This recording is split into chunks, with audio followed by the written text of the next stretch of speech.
She thought she'd won everything. The house in the hills, the new husband, the corner office with her name on the door. What she didn't know, what she couldn't have known, was that the man she destroyed was about to walk back into her life and own the very building she worked in. Not as a guest, not as a visitor, as the boss. How does a broken, humiliated man disappear for 2 years and come back holding the deed to his ex-wife's entire future? What happens when the woman who once looked him in the eye and said, "I don't love you anymore," has to look that same man in the eye every single morning and say, "Good morning, sir," instead? Stick around, because this story gets darker and far more satisfying than you think. If revenge stories are your thing, hit subscribe to Reckoning Tales, like this video, and tell me in the comments where you're watching from tonight. Now, let's go back to where it all began. The conference room on the 40th floor smelled like fresh coffee and old money. Glass walls, a skyline that never stopped moving below. Diana walked in carrying her tablet, scanning the morning's agenda, already half thinking about lunch, already bored by a meeting she assumed would be like every other meeting. Then every single person in the room stood up. She froze mid-step. Standing was not normal. Standing was reserved for board members, for founders, for people whose names were carved in the lobby directory downstairs. Her pulse picked up before her mind even understood why. The door opened again. A man walked in wearing a suit that fit like it had been built around him, not bought off some rack. Confident, unhurried, the kind of stillness that only comes from a man who has nothing left to prove to anyone in the room. Every head turned toward him like he was the only person who mattered, because as it turned out, he was. Diana's tablet nearly slipped out of her hands. It was Marcus. Her Marcus, the one she'd left 3 years ago in a one-bedroom apartment above a laundromat with nothing but a half-empty closet and a heart she'd shattered without ever once looking back to see the damage. He looked at the room, not at her, not yet, and when he finally spoke, his voice was calm, almost gentle, which somehow made it worse. "Good morning, everyone. As of today, I own this company." The room erupted into polite, stunned applause.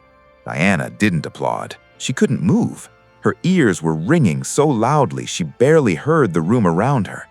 Marcus's eyes drifted to hers, calm, unreadable, and then moved past her, like she was just another employee in the room. Because that's exactly what she was now.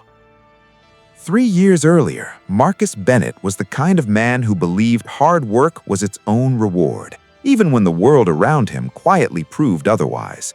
36 years old, sales director at Callaway Logistics, the guy who arrived before the sun was fully up and left after it had gone back down, who answered emails at midnight because that's what loyal employees did, who never once asked himself if loyalty was actually being noticed.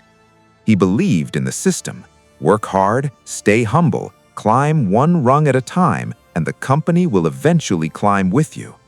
He'd given Callaway 9 years of his life, 9 years of hitting quarterly targets nobody else wanted to touch, 9 years of building client relationships from nothing but cold calls and stubbornness, 9 years of telling himself that someday, somehow, the company would finally look up and notice him. Richard Callaway noticed plenty. He was the company's CEO, 52 years old, sharp cheekboned, salt and pepper hair combed back like a man who'd never once doubted himself. The kind of executive who shook your hand a beat too long and smiled a beat too wide, like he was rehearsing warmth rather than feeling it. And Richard loved, absolutely loved, praising Marcus in front of an entire sales floor. "This man," Richard would say, clapping a hand on Marcus's shoulder in front of the entire sales floor, voice booming just enough for everyone to hear, "is the backbone of this company. We'd be lost without him." Marcus ate it up. He believed every word, the way a starving man believes the smell of food is enough to fill him. But when the VP of sales position opened that spring, the position Marcus had been quietly preparing for over years of late nights and unread vacation days. It didn't go to him. It went to a man who'd been at the company 18 months. Richard called it a strategic decision. Marcus called it confusing, but he didn't push back. Loyalty, he told himself, meant patience. The next opportunity would be his. It wouldn't be, not even close. And somewhere underneath the surface, the wheels of something far worse than a missed promotion were already turning. At home, in a quiet two-story house that looked perfect from the outside, Diana was unraveling in a much quieter, much lonelier way. She'd married Marcus 8 years ago, believing in the life he'd promised her. Not luxury, not extravagance, just presence, a partner, someone who showed up in every sense of the word. Instead, year by year, she'd built a life mostly by herself.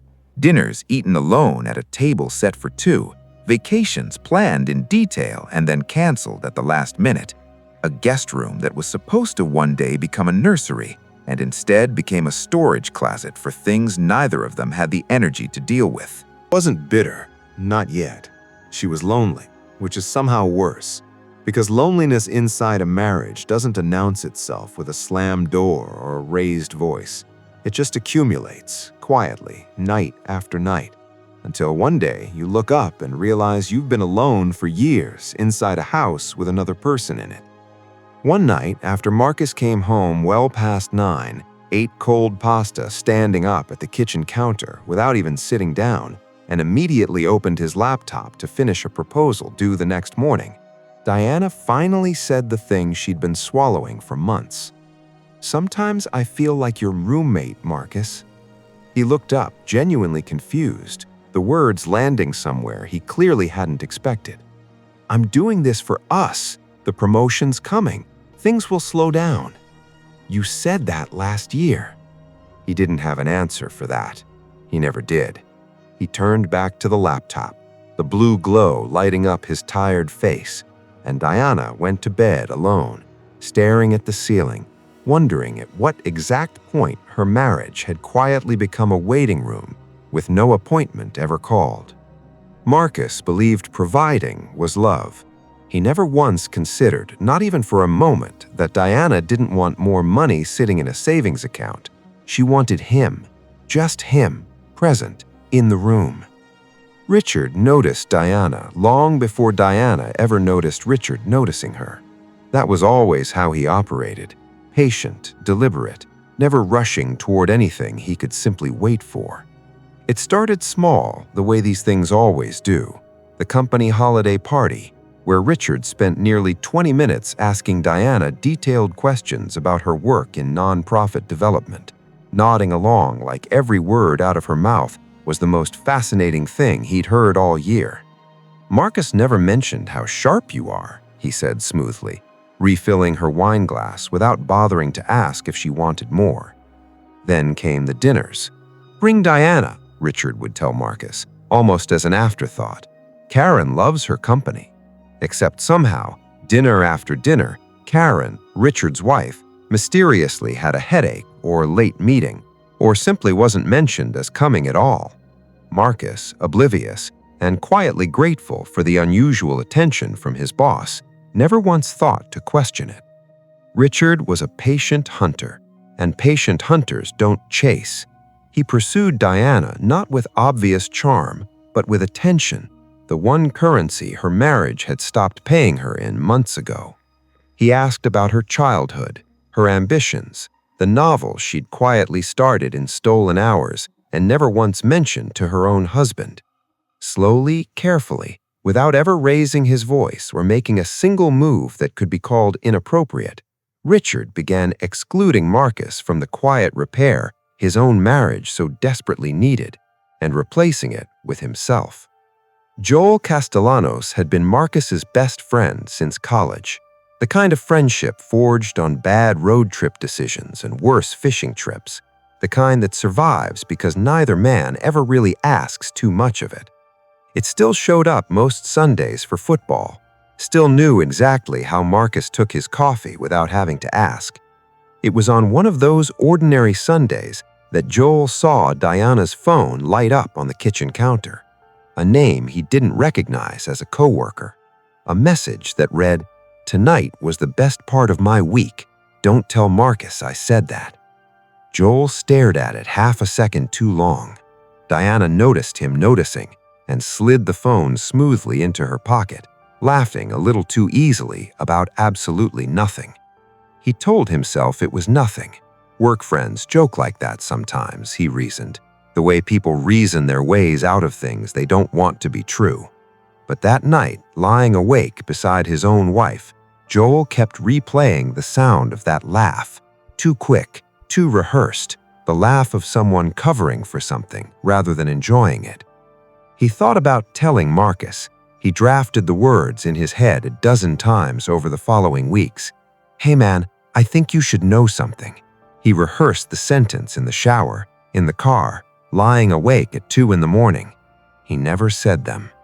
Joel told himself he didn't want to break up a marriage over a hunch, over one text message that could mean absolutely nothing.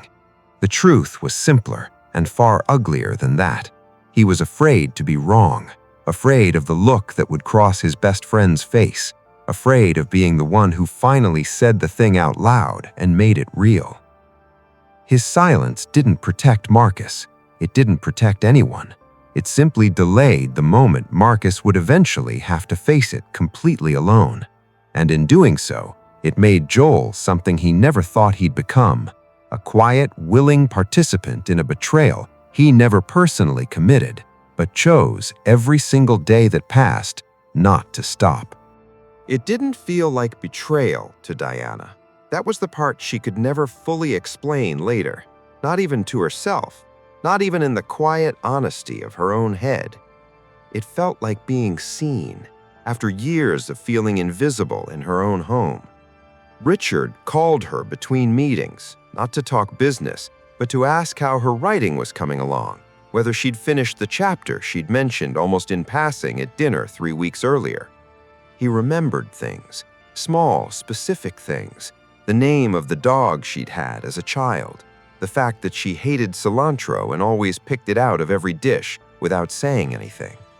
Marcus had stopped asking her questions a long time ago, not out of cruelty, never out of cruelty, but out of sheer exhaustion. And exhaustion, to a lonely person sitting across the table from it every night, looks identical to indifference. Diana told herself this was friendship. She told herself this for far longer than she should have, because admitting otherwise meant admitting she was already somewhere she had no business being.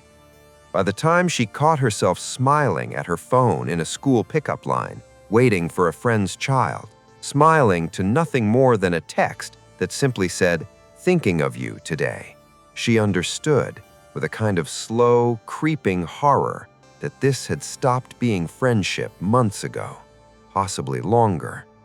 She had fallen in love, not lust. Lust would have been simple, almost forgivable, something she could have dismissed as a momentary lapse and buried. This was worse. This felt real, and real is the kind of thing that doesn't let you walk away clean. There was a night early on when she'd almost stopped herself. She'd sat in her car outside the house for almost 20 minutes after a phone call with Richard ran long, engine off, hands still on the wheel, telling herself this was the last time, that tomorrow she'd put the distance back where it belonged. She believed it when she said it. She didn't believe it by morning. That was the part that frightened her most if she was being honest with herself in the dark. Not that she'd crossed a line, but how easily, how quietly the line had simply stopped existing at all. Marcus had it marked on his calendar for weeks, circled, underlined, the kind of date a man tells himself he'll never forget and then almost does anyway. 8 years. He'd even picked the restaurant, the same one from their very first date, the one with the corner booth Diana always specifically requested, the one where the waiters still remembered their names from years of visits. Then a client call ran long. Then a second call got scheduled directly on top of it, because that's how Marcus's days had been going for months. By the time he finally looked up at the clock, it was already 7:40. The reservation had been for 7. He was still sitting in the office parking lot, phone in his hand, trying to find words for an apology that no combination of words could actually fix. He called. Diana didn't answer. He texted instead, "I am so sorry, leaving now," and drove home faster than he should have, rehearsing apologies the entire way, none of them feeling like enough. By the time he walked through the door, there was a vase of white roses sitting on the kitchen table, roses he hadn't bought. "Richard remembered," Diana said quietly, not as an accusation, just as a fact that had already done its damage long before she said it out loud. "He had them sent to the office this afternoon, just because. He does that." Marcus stood there holding his car keys, feeling something inside his chest crack in a way he couldn't name yet, couldn't put words to. Diana didn't yell. She didn't even raise her voice. She just looked tired. Tired in a way that frightened him far more than anger ever could have. She went to bed early without another word. He sat alone at the kitchen table with the flowers he hadn't bought and hadn't given her, and for the very first time, he let himself wonder, quietly and carefully, if something was deeply wrong that had absolutely nothing to do with his work schedule. He didn't sleep much that night. He lay in bed beside her, staring at the dark ceiling, replaying the last few months in his head like a film he'd watched too distractedly to actually follow. The missed dinners, the quiet sighs he thought he hadn't heard, the way she'd started saying fine instead of actually answering when he asked how her day went. None of it seemed urgent at the time. All of it, lined up in a row in the dark, suddenly looked like a pattern he should have noticed months ago. Richard didn't love Diana. He understood that about himself, with the cold, almost clinical clarity of a man who had done exactly this before, more than once, and knew precisely what he was doing and precisely why he was doing it. There was something about taking what belonged to a man who trusted him completely, fully, blindly, gratefully, that Richard found more intoxicating than any business deal he'd ever closed. Marcus's loyalty, his relentless hard work, his almost childlike faith in the company, in Richard, in the system itself. All of it amused Richard, precisely because it was so effortless to exploit. A man who never questions you is a man you can take absolutely anything from. The affair became physical on a Tuesday in March in a hotel room Richard had booked under a fake name, purely out of old habit rather than any real necessity. Diana told herself it was love pulling her toward that hotel door. Richard knew with total certainty it was control. The vast, quiet difference between those two truths was the entire tragedy of everything still coming for both of them. The next morning, Richard walked into the office exactly the way he always did, coffee in hand, easy smile for every employee he passed, nothing in his face suggesting the night before had meant anything at all, because to him, it hadn't.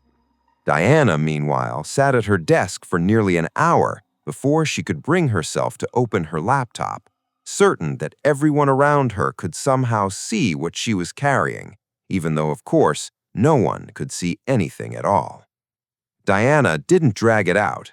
Whatever else she had become in those months, she'd never been a cruel person, and the guilt of stretching this lie out even one more day longer than necessary had become genuinely unbearable.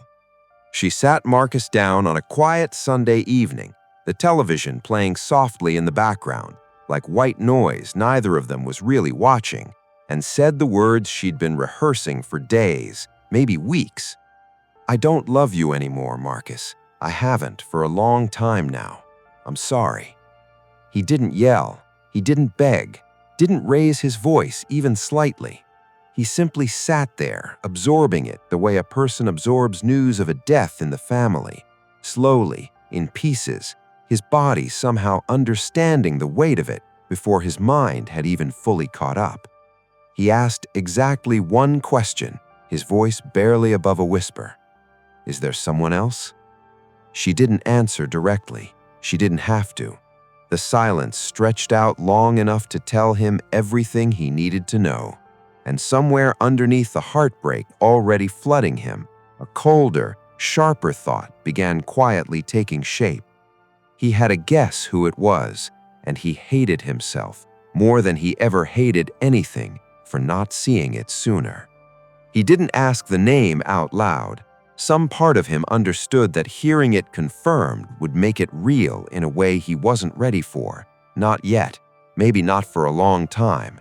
He simply nodded once, stood up, and walked into the bedroom to start packing a bag, because some instinct deeper than logic told him he needed to be somewhere else that night, away from the house, away from her, away from the version of his life that had just quietly ended on that couch. 2 weeks after the divorce papers were officially filed, Callaway Logistics announced its newest vice president of operations in a company-wide email that Marcus read 3 separate times before it actually registered. It wasn't him. He sat in the meeting where Richard shook the new hire's hand, clapped him warmly on the back, and said the exact same words he'd once said about Marcus, word for word, the backbone of this company, and felt something deep in his chest go completely cold and very, very still. 9 years. 9 years of believing loyalty would eventually be rewarded if he just stayed patient long enough. 9 years of telling himself the next promotion, the next opportunity, the next chance was always just 1 more quarter away. He understood now, watching Richard's easy, practiced smile move from face to face around the room, that there had never been a next promotion actually coming for him. Not really, not ever. Richard didn't reward loyalty. Richard collected it, quietly, patiently, the way a man collects anything valuable. And then he used it, drained it completely, and discarded it the moment it stopped being useful to him. Exactly, precisely, the same way he had used Marcus's marriage from the very holiday party onward. The realization didn't arrive all at once. It arrived like cold water rises, slowly, then suddenly, then everywhere all at once, with absolutely nowhere left to stand that was dry. He drove home that night in silence, radio off, hands tight on the wheel, replaying 9 years of his life on a loop he couldn't switch off. Somewhere underneath the humiliation, a different feeling was beginning to form. Not yet anger, not yet resolve, just the first cold edge of a question he wouldn't be able to answer for a long time. How much more was he willing to lose before he finally stopped believing the system would ever pay him back? The Hendricks account had been unraveling for months before it ever became Marcus's problem to answer for. It was a client with unrealistic demands and a contract written months before Marcus had even joined the team. Inherited the way a person inherits a house, with a cracked foundation nobody mentioned during the walkthrough. He'd flagged the risk in writing, twice, sent directly to Richard, dated and time-stamped, the kind of paper trail a careful man leaves precisely because he senses, somewhere underneath his trust, that he might need it someday. When the account finally collapsed, costing the company nearly $2 million, Richard stood in front of the full board and called it a significant oversight in account management, Marcus's account management. The emails Marcus had sent months earlier, warning exactly this would happen, mysteriously never made it into the board packet that morning, mysteriously never made it anywhere at all. Marcus sat through the entire meeting in a kind of disbelieving stillness, watching Richard's mouth move, watching board members nod along with words that weren't true, and understanding, somewhere in the pit of his stomach, that there was nothing he could say in that room that would change a single outcome already decided before he'd even walked in. He was fired within the week. Severance was minimal, barely enough to cover 2 months of rent. The termination letter cited performance concerns, 4 words that would quietly follow him into every reference check for the next 2 years, 4 words that would close doors he never even knew he was knocking on. His reputation, built carefully over 9 genuine years of actual hard work, evaporated in a single boardroom meeting orchestrated by the exact man who had once called him irreplaceable to his face. He packed his desk into a cardboard box that afternoon, the same box that had once held a framed photo of him and Diana on their wedding day, a photo he'd taken down weeks earlier and never quite found a place for since. He walked out through the lobby he'd walked through 10,000 times before, carrying everything that remained of 9 years in one box that didn't even need both arms to hold. A few people on the sales floor watched him go, careful not to make eye contact, the way people avoid looking directly at something they don't want to be associated with. Only one woman, a junior account manager he'd trained 2 years earlier, walked over and quietly told him she was sorry, that everyone knew the Hendricks account had been a disaster long before he ever touched it. It didn't change anything. But Marcus carried that single sentence with him for longer than he expected to, a small proof that somewhere, someone had still seen the truth. Marcus found out about the affair from a mutual friend 3 weeks after he'd already lost both his marriage and his job, the kind of timing that felt less like coincidence and more like a punishment delivered in careful installments. Joel admitted, when Marcus finally confronted him outside a coffee shop neither of them could afford to be sitting in much longer, that he'd suspected something months earlier. "You knew?" Marcus's voice cracked on the second word, the betrayal landing somehow heavier than the one before it. "You sat in my house, you ate my food, you watched football on my couch every Sunday, and you knew?" "I wasn't sure," Joel said. "I didn't want to break something on a guess." "You didn't want to be the bad guy," Marcus said. His voice was flat now, stripped of everything but exhaustion. "So you let me be the very last one to find out, in my own life, about my own marriage." Joel reached a hand across the small table, but Marcus was already standing, the chair scraping back loud enough that a few heads turned. He walked out before Joel could find any words at all, and he didn't return a single call for the next 2 years.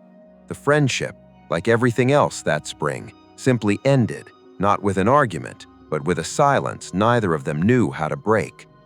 Joel sat alone at that table for a long time after Marcus left, staring at the cooling coffee neither of them had touched, replaying every Sunday afternoon he'd spent on that couch, pretending not to notice what was happening 3 feet away from him. He'd told himself silence was loyalty to nobody, a neutral choice that protected everyone equally. Sitting there alone, he finally understood it had never been neutral at all. Silence had simply been the easiest way to protect himself. By summer, Diana had moved into Richard's house, a modern glass and stone place tucked into the hills, the kind of property that looked like it belonged in a magazine spread rather than in actual life. She told her sister over the phone that she'd upgraded, that for the first time in years, she finally felt chosen instead of merely tolerated. She walked through the new closet Richard had cleared for her, ran her hand along marble countertops that gleamed under recessed lighting, stood at the floor-to-ceiling windows watching the city lights spread out below like something she genuinely earned. She let herself believe, for a while, that this was simply what happiness looked like when you finally stopped settling. She didn't yet understand that being chosen by Richard Calloway was always a temporary condition, one with an expiration date that only he controlled, and one he'd never once mentioned to her, because men like Richard never mention the parts that matter. For now, though, the mornings were good. Richard brought her coffee in bed some weekends, asked about her writing with what still felt like genuine interest, introduced her at dinner parties as though she belonged exactly where she was standing. She told herself the version of him she was living with now was the real one, and the version Marcus might describe, if she ever let herself imagine that conversation, was simply bitterness talking. She had no real way yet to know which version was true. She would, eventually, just not yet. Marcus's new apartment was 400 square feet above a laundromat that ran its dryers until almost midnight, the low hum bleeding through the thin walls like a heartbeat, He never asked to live inside. The unemployment checks barely covered rent. He stopped going to the gym, stopped returning calls from the few friends who still bothered to try, stopped shaving some weeks entirely, watching a stranger's face slowly take shape in the bathroom mirror. He lost 20 pounds without ever trying to, the kind of weight loss that comes from simply forgetting to eat rather than choosing not to. Some nights he'd realize well past dark that he hadn't had anything since the coffee that morning, and even then the realization didn't move him to do anything about it. He spent most nights replaying 9 years of his life on a loop, searching for the exact moment he should have seen all of it coming and never quite finding it, because there hadn't been one single moment. There had been 1,000 small ones, each easy to miss on its own, devastating only once you finally lined them all up in a row. The isolation wasn't really a choice. It was more like a fog he couldn't find the edges of no matter which direction he tried to walk. Some afternoons, he'd stand at the small window of his apartment, watching ordinary people walk by on ordinary errands, and feel a strange, hollow envy toward the simplest things: a man carrying groceries, a woman laughing on her phone, a couple arguing lightly about where to eat dinner. Small, unremarkable lives that, from where he stood, looked like luxuries he no longer had access to. He didn't know yet that the fog had a bottom, only he knew he hadn't found it. Karen Calloway found Marcus on a bench outside the unemployment office on an unremarkable Tuesday afternoon, recognizing him instantly from a holiday party years earlier, back when his life had still looked like something worth envying. She sat down beside him without asking permission, the way people only do when they've already decided the conversation matters more than the etiquette around it. "I know this is going to sound strange," she said, watching the traffic instead of looking directly at him, giving him room to listen without feeling watched. "But you're not the first, and Diana won't be the last. Richard has done this before, twice that I personally know about, probably more that I don't." Marcus didn't respond right away. He sat with the words, turning them over, waiting for the part of him that wanted to defend his own situation as somehow different, somehow special. That part never showed up. "You're not special to him," Karen continued, gently, almost kindly. "Neither is she. I know that's not comfort, but it should make this a little easier to survive, even if it doesn't feel like it yet." Marcus looked at her for the first time since she'd sat down, really looked at her, and saw underneath the composed exterior the exact same exhaustion he'd been carrying for months. Two people who had both loved the same man's careless cruelty from opposite ends of the same table, finally sitting on the same bench. "Why are you telling me this?" he finally asked, his voice rough from disuse more than emotion. Karen considered the question longer than he expected. "Because somebody should have told the others before you," she said. "Nobody did. I'm done being the kind of person who stays quiet because it's easier." She stood, smoothing her coat, and looked down at him with something that wasn't quite pity and wasn't quite warmth either, something closer to recognition. "I'll be in touch," she said, and walked away before he could ask what that meant. Karen didn't just offer Marcus sympathy on that bench. A week later, she found him again in the same spot, almost as if she'd expected him to keep returning there out of habit. This time, she offered him something far more dangerous to Richard than comfort: proof. As a minority shareholder in Callaway Logistics, a stake she'd quietly maintained through every year of her marriage, mostly forgotten by Richard, who assumed his wife had no real interest in the numbers, Karen had access to financial records most employees never saw, buried in filings nobody outside the accounting department ever bothered to read closely.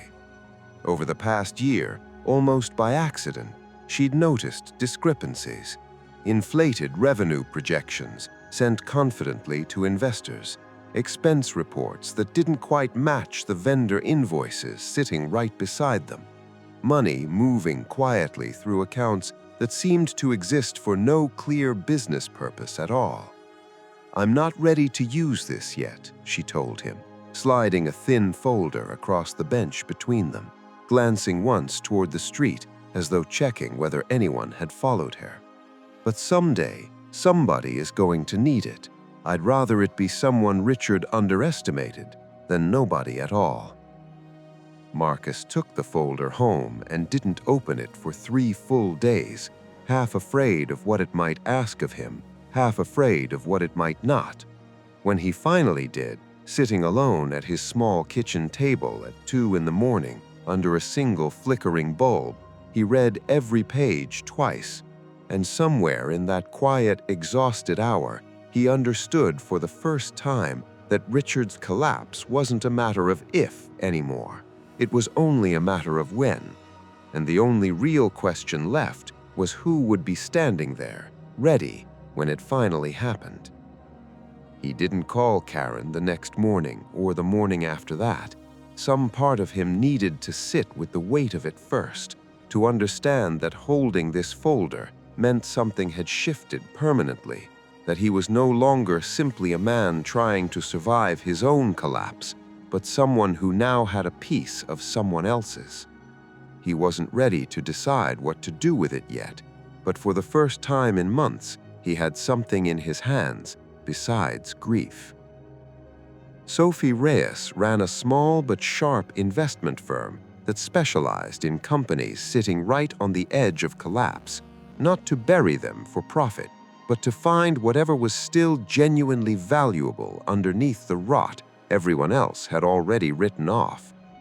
She'd heard about the Hendricks account fallout through a casual industry contact over drinks, and out of nothing more than professional curiosity, pulled Marcus's old performance records the following morning. What she found surprised her enough to keep reading well past the point most people would have stopped. The numbers simply didn't match the narrative Callaway Logistics had used to justify his firing. His actual sales figures, his client retention, consistently above the company average for years running. His documented written warnings about the account, dated weeks before the collapse everyone blamed him for. All of it painted the picture of a scapegoat carefully and deliberately set up, not a failure. She tracked him down through a mutual contact 2 days later and found him exactly where the records suggested she might, in that same 400-square-foot apartment, unshaven, surrounded by empty takeout containers stacked like evidence of how long he'd stopped trying. "I have consulting work," she said, not bothering with any small talk, studying him the way someone studies a building they suspect is structurally sound underneath visible damage. "I think you're better than what happened to you. I'd like to find out if I'm right." She didn't soften the offer or dress it up as charity. That was, in a strange way, exactly what it landed. Marcus had spent months being handled gently by the few people who still bothered to check on him, treated like something fragile that might shatter if spoken to directly. Sophie spoke to him like a colleague she expected something from. Nobody had done that in a long time.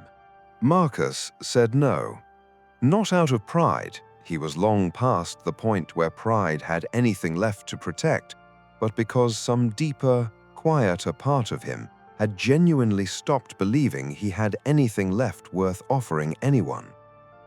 "I'm not who I was a year ago," he told her, standing squarely in the doorway, deliberately not inviting her any further inside. "Whatever you saw in those old records, that person doesn't exist anymore. I'm not sure he's coming back." Sophie didn't argue, didn't push, didn't try to talk him out of his own certainty the way most people would have. She simply left a business card on the small table just inside the door and said evenly, "Call me when you remember he does." Then she turned and walked back down the hallway without looking back once, the click of her heels fading until the building was quiet again. Marcus stood in the doorway a long moment after she'd gone, staring at the card sitting there on the table, before finally closing the door and leaving it exactly where she'd set it down. She came back 2 weeks later, uninvited, and found him exactly where she'd left him, mentally, if not entirely physically. The apartment looked slightly cleaner. He did not. "Richard didn't beat you," she said, standing in his doorway with the kind of directness most people only reserve for the people they actually respect enough to be honest with. "You surrendered. There's a difference, and only one of those two things is permanent." The words landed harder than anything anyone had said to him in months, harder somehow than the divorce papers, harder than the termination letter. Marcus didn't respond right away. He stood there, absorbing it, feeling something old and stubborn flicker faintly back to life somewhere underneath all the exhaustion. That night, for the first time since the divorce, he didn't go to sleep angry, didn't go to sleep replaying every mistake on a loop.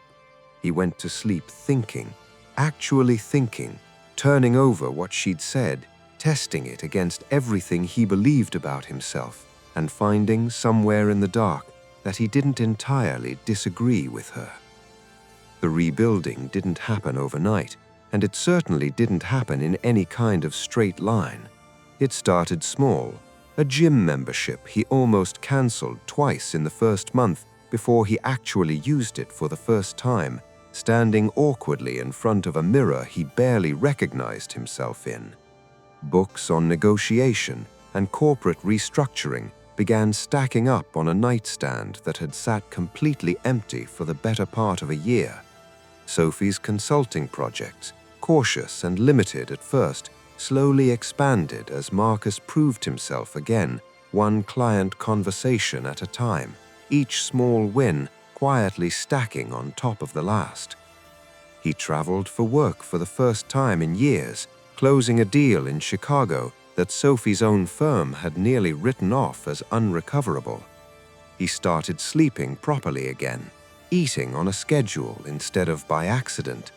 The 20 pounds he'd lost without meaning to slowly came back, except this time as muscle he'd built deliberately, on purpose, in a gym he no longer dreaded walking into. He started waking up before his alarm again, the way he used to in his best years at Callaway, except this time the early mornings felt like something he was choosing rather than something exhaustion forced him on. He kept a small notebook by his bed, jotting one thing each night he'd done well that day, a habit Sophie had suggested almost as a joke that quietly became one of the steadiest things in his life.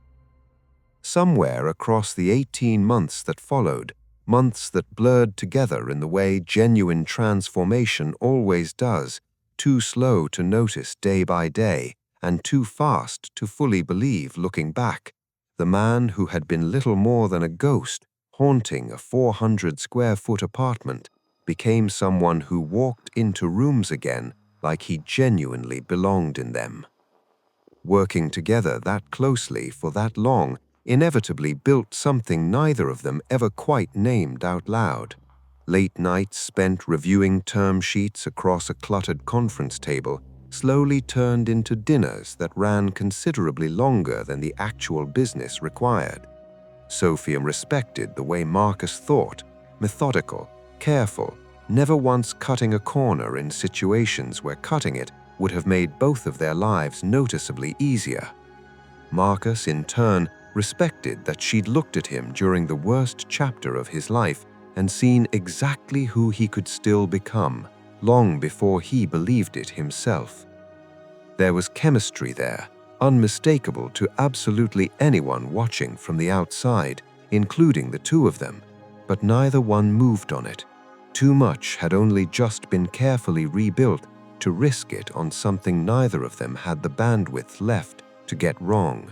So they left it exactly where it was, close, charged, deliberately unresolved, the kind of tension that sits quietly in a room without anyone needing to mention it.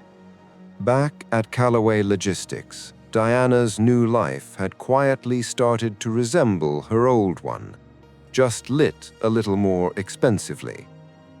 The glass and stone house still looked perfect in photographs. The marble countertops still gleamed. But the man who lived inside that house had started treating her presence the way he treated everything else once the novelty wore off, as something to be managed rather than enjoyed. Richard stopped attending the events he used to insist she join him at, the galas and dinners where he'd once introduced her around the room with his hand resting proudly at the small of her back. He canceled plans the way Marcus once had, except where Marcus's absences had come from sheer exhaustion, Richard's came from simple disinterest, an emptiness Diana could feel even when she couldn't quite name it. She'd become another fixture in his life rather than the center of it, a trophy that had already served its purpose the moment it was won, sitting now on a shelf nobody bothered to dust. She told herself it was just a phase, a busy quarter, stressful investors keeping him distracted. She'd believed worse excuses than that before, and survived them, and some quiet, stubborn part of her kept insisting this would pass the way every difficult season eventually does. She didn't yet know how short Richard's seasons of interest had always been for every woman who came before her. Some nights, alone in that enormous house, she found herself thinking about Marcus in ways she hadn't allowed herself to in over a year, not with longing exactly, more with a kind of confused curiosity, wondering whether the loneliness she felt now was simply a different brand of the same loneliness she'd left behind, dressed up in better lighting. Derek Mwangi had worked under Richard for 6 years and considered himself one of the loyal ones, the kind of employee who got invited into the inner circle, who heard things days before the rest of the company ever did, who mistook proximity to power for actual security. What most people in the office never knew was that Derek's loyalty came with a quiet price tag attached. He fed Richard information, which employees were unhappy and likely to leak something to a competitor, which major clients were wavering on their contracts, which whispers were starting to circulate about the company's finances in break rooms and group chats Richard never saw directly. In exchange, Richard kept him protected, promoted ahead of more qualified colleagues, unquestioned in meetings where his numbers should have drawn scrutiny. It was a useful, almost elegant arrangement for a man who valued control above nearly everything else in his life, including the people who supplied it. Derek told himself this made him valuable. He didn't yet understand that to a man like Richard, being valuable and being disposable were never mutually exclusive categories. The cracks Karen had quietly noticed a year earlier widened into something impossible to hide for much longer. A routine audit flagged inconsistencies in the company's reported earnings, small enough at first that 2 junior accountants assumed it was simply a clerical mistake. It wasn't. 2 major clients pulled their contracts within the same month after a competitor quietly informed them about an unresolved lawsuit tied to the Hendricks account, the same account that had once cost Marcus his entire career. The company's debt, once manageable on paper, ballooned as Richard quietly borrowed against assets to cover quarterly shortfalls he had no intention of explaining to the board. He told himself it was temporary, the kind of dip every growing company experiences, the kind that smooths itself out by the next fiscal year if you simply hold steady and don't panic. By the time regulators finally opened a preliminary inquiry into the company's financial statements, the stock had already dropped nearly 40% in a matter of weeks. Richard kept assuring the board in meeting after meeting that this was nothing more than a temporary downturn. Privately, late at night, He had already started quietly moving money into accounts that carried only his name and absolutely no one else's. Employees who had nothing to do with the executive decisions started feeling the effects first, the way they always do. A hiring freeze here, a delayed bonus there, hallway conversations that dropped to whispers whenever someone from finance walked past. Nobody outside the boardroom knew exactly what was happening yet. Everybody could feel that something was. Karen had waited long enough.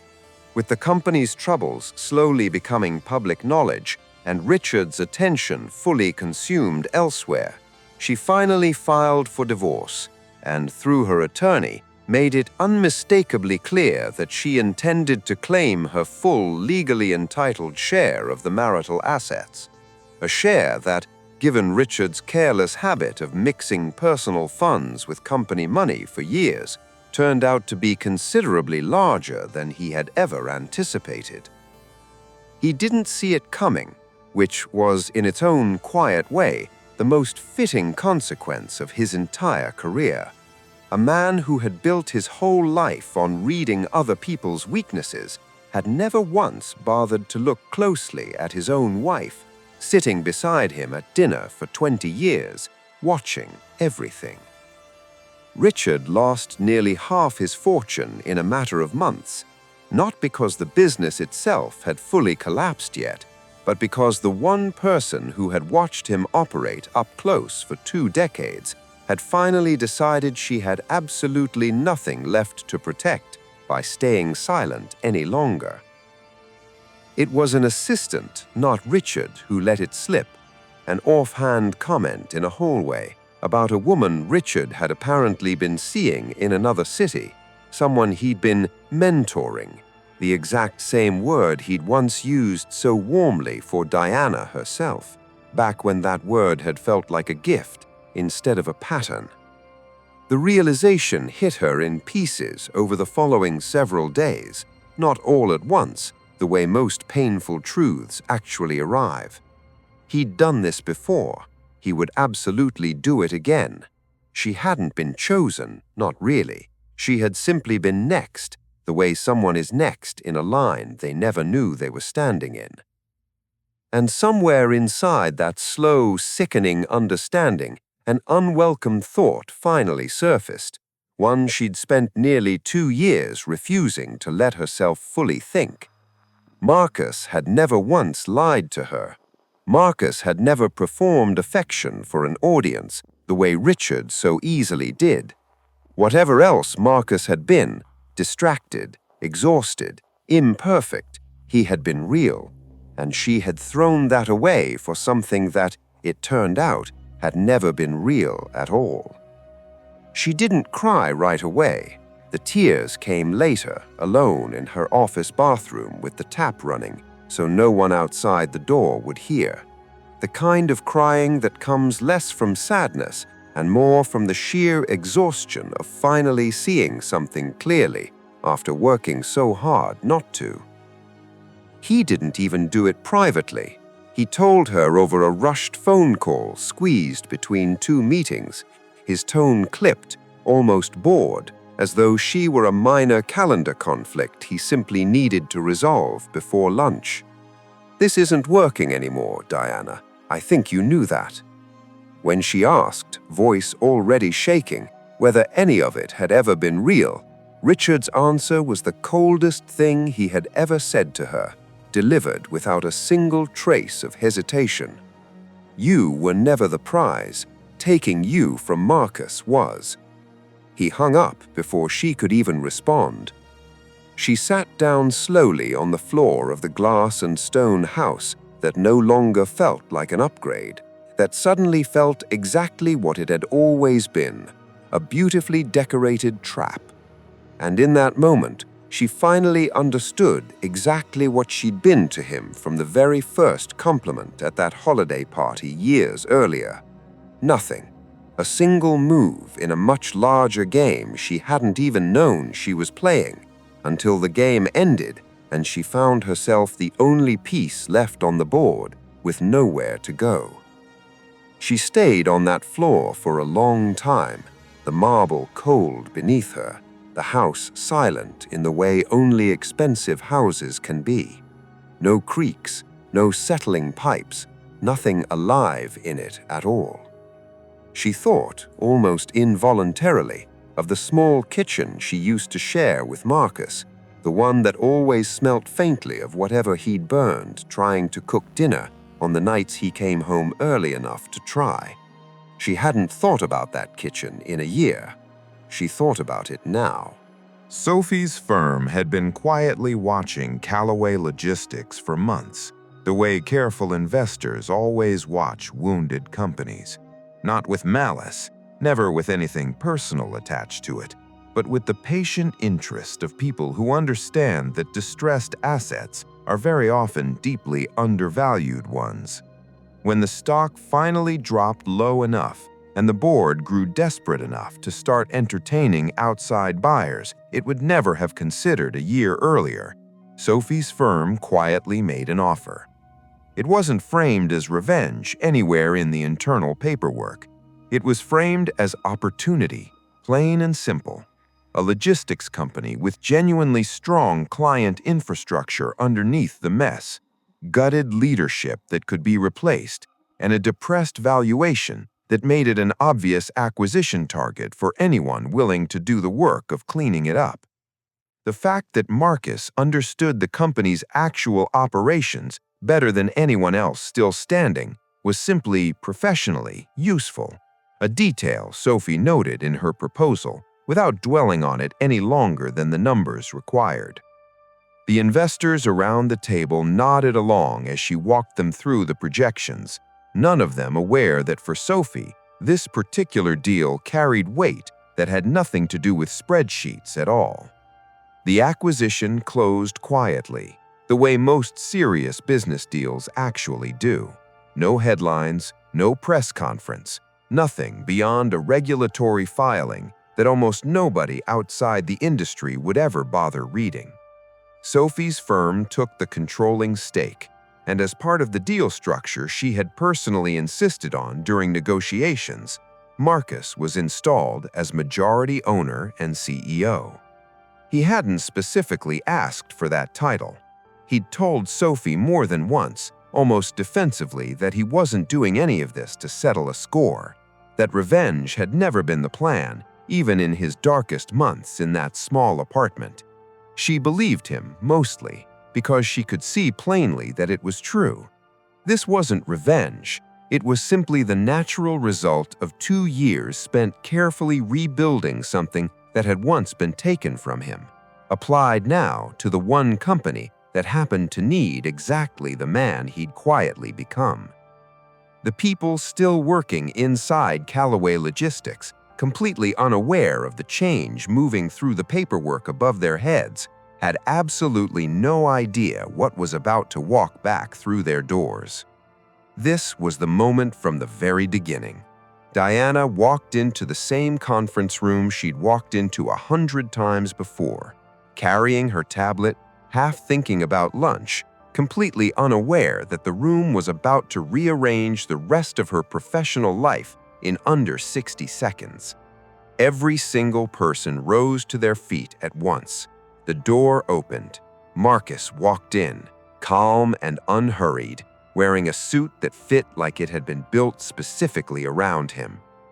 "Good morning, everyone. As of today, I own this company." Diana's tablet nearly slipped from her hands.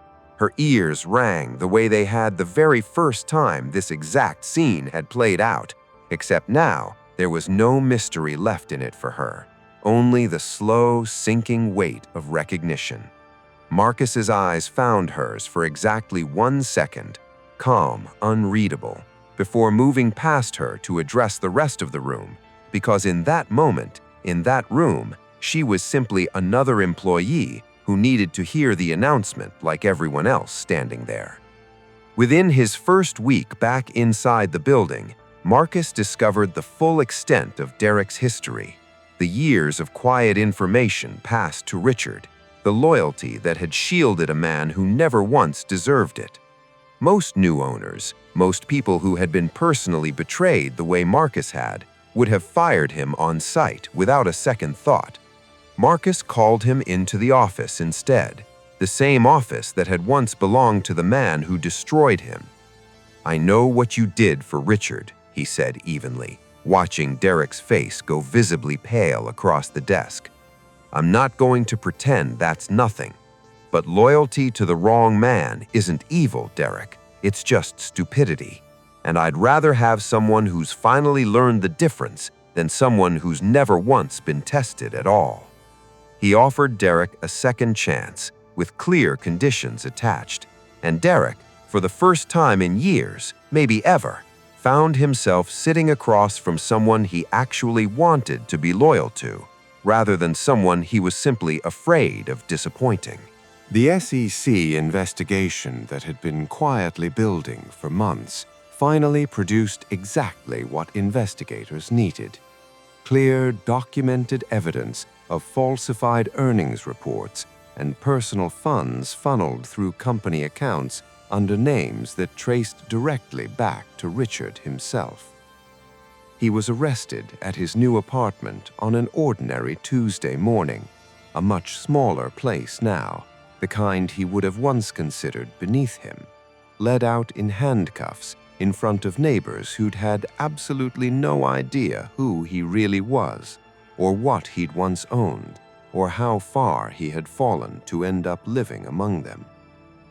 The financial press covered it briefly, treating it as a mid-sized fraud case, fairly unremarkable by the standards of Wall Street's bigger scandals.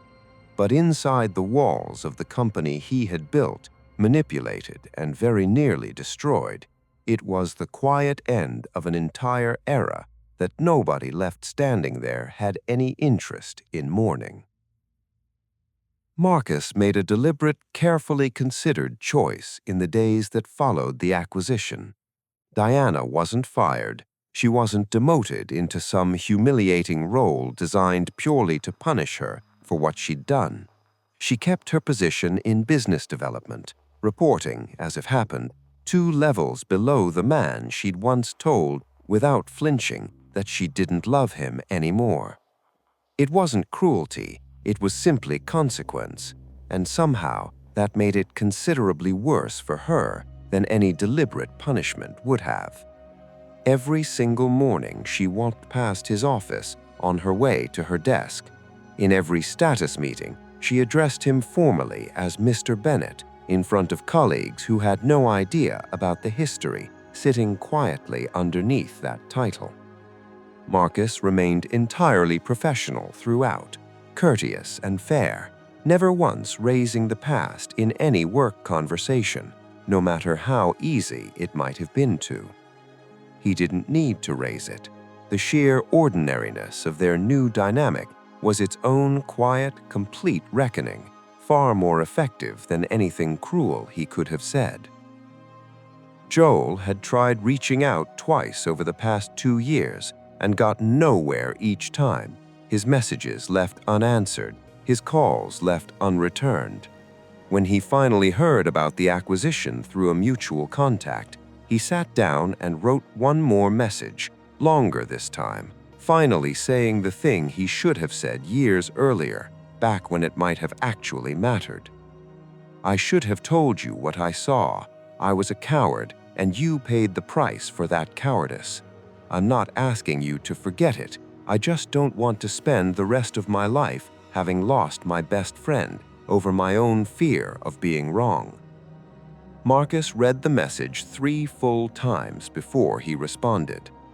They met for coffee a few days later, awkward at first, the silence between them heavier than either of them expected, then gradually less so as old habits, old jokes, old rhythms slowly found their footing again.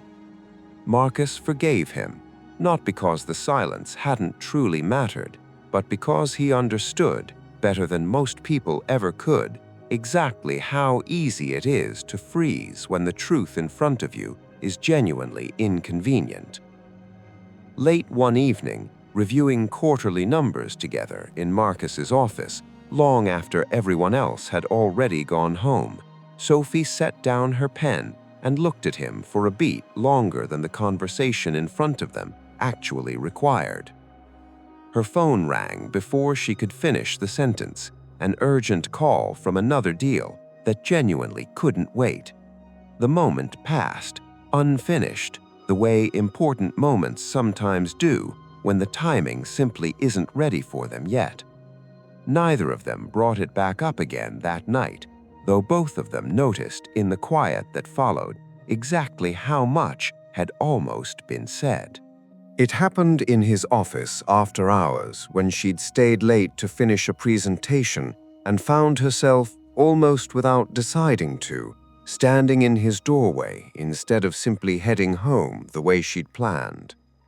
"I made the biggest mistake of my life," she said quietly, the polished composure she carried through every single workday finally cracking in the one room she'd spent 2 years trying to avoid.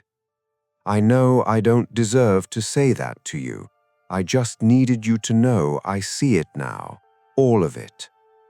Her hands were trembling slightly, though her voice stayed steady, the way a person's body sometimes betrays them, even when they've rehearsed every word in advance. Marcus looked up slowly from the folder he'd been reviewing, saying nothing yet, simply listening, the way he'd learned to over 2 long years of having to listen to far harder things than this. He could have been cruel. He had earned the right to be, several times over in several different ways. Instead, he set down the folder he'd been holding and looked at her with something that wasn't quite warmth, but wasn't quite bitterness either, something steadier than both of those, something that had taken him 2 years and an entire rebuilt life to actually find. "I don't hate you, Diana. I just don't belong to you anymore." It wasn't forgiveness exactly. It was something quieter than that and more final, the sound of a door closing gently, deliberately, instead of slamming. Diana stood there a moment longer, absorbing it, then nodded once and walked out of the office that once, briefly, had been imagined as something else entirely.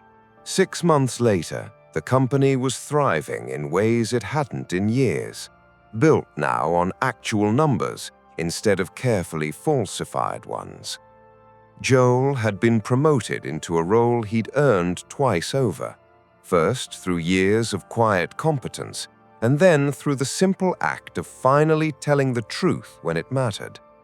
Karen, free of Richard and financially secure for the first time in decades, had started a small foundation helping employees who'd been pushed out of companies under questionable circumstances. People who reminded her, in one way or another, of the man she'd found on that bench outside an unemployment office. Derek had become one of Marcus's most trusted operations leads, the kind of loyalty that actually meant something now, that it was finally pointed at someone worth it. Richard remained in prison, his appeals quietly denied one after another, his name reduced to a cautionary footnote that newer employees occasionally heard mentioned in passing without ever fully understanding the weight behind it. And Sophie and Marcus, still close, still unresolved in the best possible way 2 people can be, kept finding small, ordinary reasons to stay late at the office together, neither one in any particular hurry to name what was sitting quietly between them. Marcus stood by the window of his office as the city lights came on below him one by one. The same skyline that had once watched him lose absolutely everything, now watching him stand in a room he had built entirely on his own terms. His phone rang. Sophie's name lit up the screen. "Dinner tonight?" she asked, her voice light, almost playful, carrying none of the weight that usually filled their evenings together over spreadsheets and term sheets.